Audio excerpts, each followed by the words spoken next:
As we all know, the presidential race heads into the final stretch now, and Vice President Kamala Harris's campaign continues to push abortion as their overarching theme.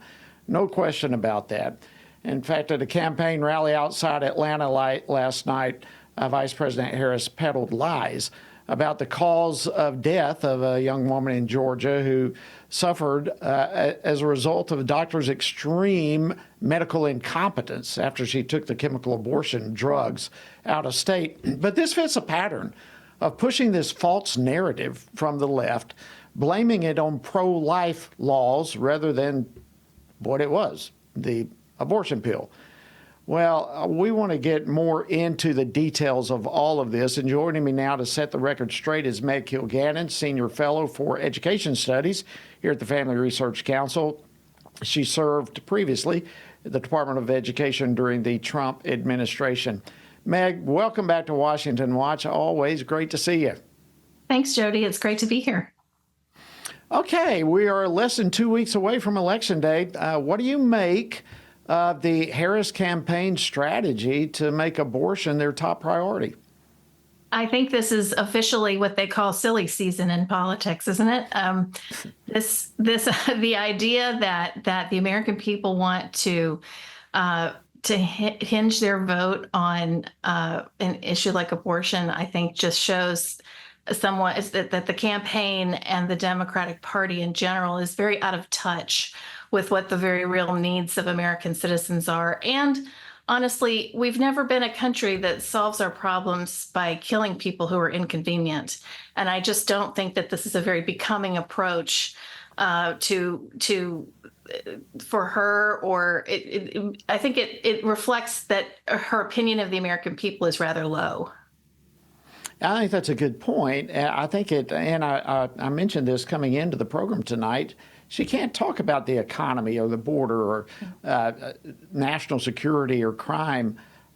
It seems like this is all she has to talk about. And it's alarming, as you said. Now, I talked about this a moment ago, Meg, and I've conversations with you. I don't know of anybody who knows this situation any better than you do. But the lie that Vice President Harris pushed last night, that there's women dying who took the chemical pills, but the whole problem is pro-life laws.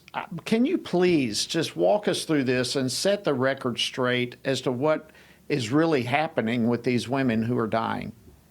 Yeah, this really is heartbreaking, and it is so incredibly irresponsible for, as a woman, for her to make these arguments. I just find this so offensive, because what happened to this young woman in Georgia, for example, who's died, she's left an orphan of her 6-year-old child because she found herself pregnant. She went to North Carolina to have an abortion, a surgical abortion, and she was late for her appointment, and they gave her an abortion pill and sent her home to have the abortion herself. So the people who are pushing abortion pills have turned every woman's home into a back alley, first of all. But second of all, what the fear around the abortion pill, and that they have created over the fact that people are trying to protect life in many states across the country, means that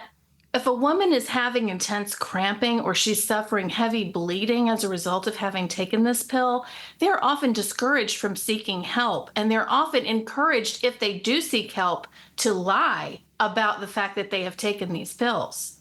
So for me, as a woman who used to teach natural family planning, and I had many clients who had conditions like endometriosis that cause intense cramping, and these women go on with their lives. It's not like you don't call in sick for a week. You go on with your life. Women are very strong and capable, and we can handle a lot of hardship in our lives. And so I can very easily put myself in the place of this woman who had this horrible situation and maybe didn't seek help as soon as she should have, for a whole variety of reasons, and she died, not because Georgia is protecting babies in the womb, But because the doctors who treated her and the people who talk about this issue so divisively have lied to her and failed in their duty to serve the most vulnerable among us, including the health care needed by her unborn child.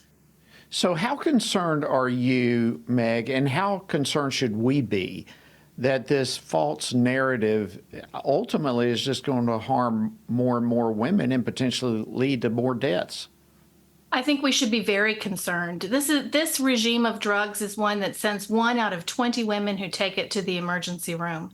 So I think that we should be very concerned because more and more often it's not a surgical abortion that takes the life of a child, but a drug-induced abortion like this one. So for the Democratic Party to campaign on this issue this way is just really, really irresponsible, dangerous. It's disrespectful to women. It's frightening to me. I don't know how else to describe this. When you blame pro-life laws on the death of individuals who are taking this pill, that, as you said, I mean, 1 out of 20 people end up in the emergency room. Right, right. And this is so typical of the way the Democratic Party is doing any kind of politics right now. They do the same thing when they talk about a much less serious issue, for example, but student loans. You know, they try to forgive all these loans. They come up with all these harebrained schemes that even the Supreme Court says, no, you can't do that. And they continue, which means that no one can have a conversation about what to do about student loans, right? And it's the same thing with this issue. No one can have a conversation about how to serve women and how to help families, how to hold men responsible for the babies that are being killed in the womb, the men who help create them, right? We're not having any of those conversations because we have to correct the record on the lies that are constantly told about the abortion pill and abortions in general. And so it's a disservice to this nation. It's a disservice to Americans everywhere that the Democratic Party is conducting itself this way. And it shows you that they really just don't care about American people. So what would you say to those Christian voters who may be talking with neighbors, friends, children, church friends, whatever?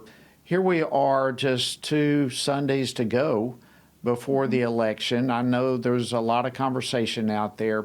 What advice would you give right now to those voters who are going to be in conversations here these next 10 or 11 days?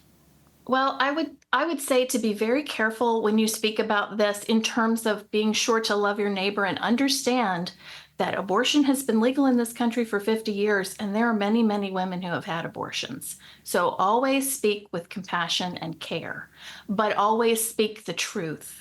That there is so much more for you than the problems that are caused by the consequences of our sins, and we all commit them.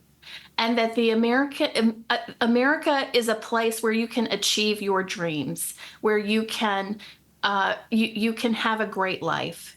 And we have so much more for people than these lies around abortion. And as Christians, we must engage this culture, this godless culture that we live in. And that means we must vote, we have to pray, we have to vote, we have to stand for what's right.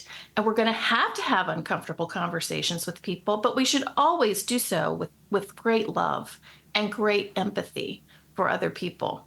But that doesn't mean that you can avoid having them. You must have the conversations. Yeah, we've got to have the conversations. I mean, who would ever imagine that we'd be dealing with multiple issues that we're dealing with these days? The conversation has to be spoken, and when truth is taken out of the equation, the only other option is for lies to enter in. Right. And those lies have devastating consequences. We so often forget that we have the good news. We have the good news of God's love. Absolutely, we do. Meg Kilgannon, always great to have you on Washington Watch. Your leadership and expertise in so many ways, greatly appreciated. Thank you for joining us. Thank you, Jody.